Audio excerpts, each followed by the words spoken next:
Hello, and welcome to a quick overview and tutorial on UnifyFS. UnifyFS was developed as part of the Exascale computing project in a joint effort by the Lawrence Livermore National Lab, Oak Ridge National Lab, and the NCSA.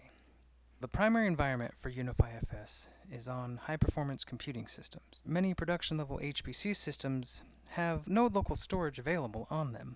This node local storage itself offers many benefits over using just the parallel file system.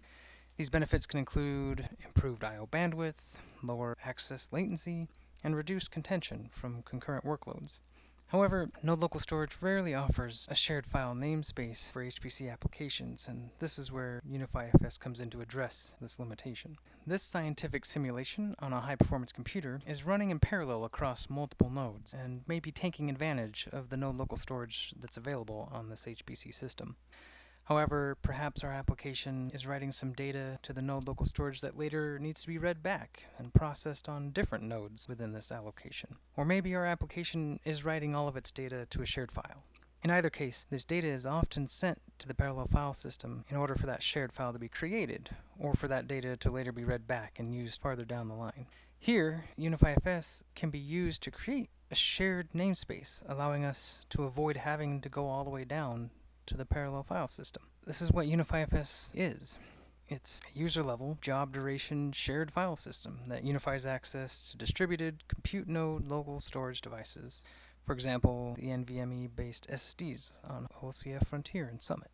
So why should you use UnifyFS? Well, it can make using node local storage as easy as writing to the parallel file system. It can even make it orders of magnitude faster. It uses fast memory-based or disk-based local storage, or a combination of both, to speed up your application's I/O. It's easy to integrate with your existing HPC application, and often it doesn't require any code changes. And any modeling and simulation HPC applications can see consistently good write performance for simulation outputs, as well as checkpoints. So how do you use UnifyFS? 3 steps that I will be demonstrating next. You'll need to either install UnifyFS or use an existing installation. You'll build your application and link it with the appropriate UnifyFS client library. Then you need to integrate the setup and teardown of UnifyFS within your existing job script. This may include setting environment variables, then starting UnifyFS itself with any data that needs to be staged in. You'll then execute your application run commands, updated to use the /UnifyFS prefix, and then terminate UnifyFS and stage out any data that you would like to persist. First, I'm going to quickly show how to install UnifyFS when it's not already available on the system you're using.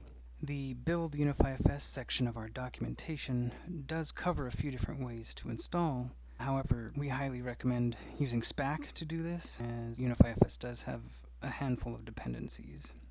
Here I have SPAC set up already, and I've already told SPAC about the compilers and external packages that are available on the system I'm using. So at my starting point here, I can ask SPAC for information on UnifyFS, as well as any variants or configure time options, and so on. At the time of this recording, SPAC defaults to UnifyFS version 1.1. For variants, auto mount is enabled, meaning UnifyFS will be initialized when MPI init is called, so you don't need to make any UnifyFS API calls. Fortran and SPath are enabled as well, so before I install anything, I can spec UnifyFS to verify it will give me the version, compiler, dependencies, and variants that I want. Upon confirmation, I can then spec install UnifyFS. Once installed, I can see what SPAC packages I now have, and I can SPAC load UnifyFS, which means I can now use the UnifyFS command line utility. However, for my demonstration of running an application with UnifyFS, I'm going to show how to use the UnifyFS versions already installed on Frontier. For this demonstration, I'll be using a small interactive allocation of 2 nodes. I'll walk through what a batch job might do. First, if you're needing to update any paths within your application to point to /UnifyFS, you'll then link UnifyFS with your application when rebuilding. For me though, I'm using the H5 bench write example, which is already built and has not been modified for using UnifyFS. So since I don't actually need to change or rebuild this application, I'll use LD preload in place of linking and rebuilding. I do still need to change my file paths to use/UnifyFS. File paths within this application are set within a config file and also passed in as arguments, which for this application is a shared file. Now, at the start of my job script, I'm creating my working directory on the parallel file system. Now I'll proceed with setting up my environment. So here, for this example, I'm going to be using GCC. ML here stands for module load. We'll be using parallel HDF5 and unload Darshan, as Darshan also intercepts paths, and at this time it doesn't play very nice with UnifyFS.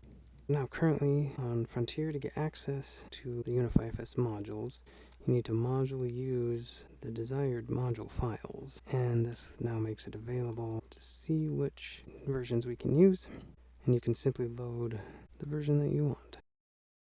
Now for when my application completes, I also want to stage out and persist any data that I've created within UnifyFS. So I've created a manifest file. This file simply contains two paths: a source location within UnifyFS of the files I want to transfer out, and then a destination outside of UnifyFS where I want the data to persist. Now we're finally ready to run UnifyFS and our application. Here I'll set any UnifyFS configurations. Some of these have already been set for you from the versions that are installed on Frontier. So here we've set where UnifyFS lives or how big it is. The UnifyFS runtime configurations are where you can really customize your user level file system. Now within our job, we're ready to start UnifyFS. So we'll use the UnifyFS start command. And then some notable options here are the mount point, in case you're wanting to use something other than the default of /UnifyFS. There's a stage in option if you want to move any existing data into UnifyFS to work with. And then the only required option here is the share directory. This needs to be a shared path that all nodes within your job can see. And this is for bootstrapping the servers. Or since the versions installed on Frontier are using PMI, this shared directory will serve as a backup. Once the UnifyFS servers have started, I can run my application. Again, since I didn't rebuild this app or link it with UnifyFS, I need to use LD preload here.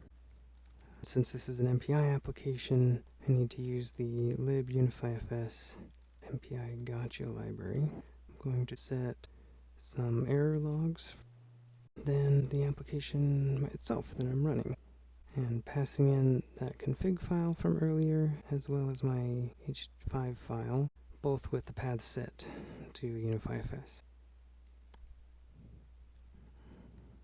And our application has run.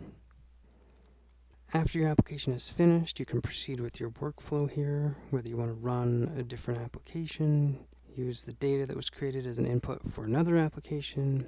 I will note that if you want to persist some data here, but you're not wanting to end your job yet, UnifyFS does provide a UnifyFS-stage executable that can be used to stage out data in between running jobs, but still within the same allocation. But in my case, I simply want the data I created to persist outside of my job and then to exit my job. So currently in my working directory, I have this folder called transfer out. Currently is empty.